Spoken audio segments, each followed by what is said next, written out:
नमस्कार सांग मैंने आपण मैंने केमती अच्छा मु तो बहुत भलरे अच्छी देखु आम बाहरी पड़लु गाँ को कहीं जाऊँ आपण मानू कही मौसी पुअर निबंध ठीक सरला मो मौसीर सासू डेथ हो जाता से जो मौसी घर आमको निमंत्रण आसाला से जो आम सब बाहरी पड़लु गाँ को।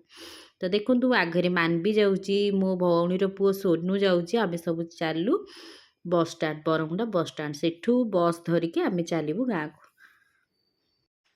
तापर आम मैंने आस पड़लु आमर सीट अलरेडी बुकिंग हो जाता निज निज सीट धरी आम बाहरी पड़लु गाँ को। देखो साइड्रे बस नानी सोनू मो झी मो यहाँ हूँ बरमुंडा बस स्टाण्ड आपण मैंने तो जानी थे देखी जो मैंने गाँ को जबार थो कि जहाँ थो ये आसवाक पड़ो।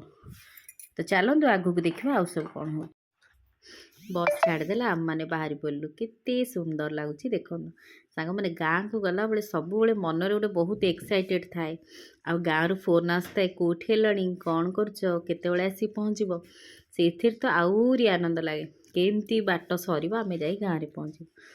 तापर बाटर किसी जगह रहीगला गाड़ी रहीला आम टे धरिकी पलि आसलु चिप्स फिंगर जहाँ जहाँ सब खाइबा कथा सब धरिकी पलि आसलु। देख समस्ते केमी घुंगुड़ी मारुंच जी जहाँ कम व्यस्त अच्छा।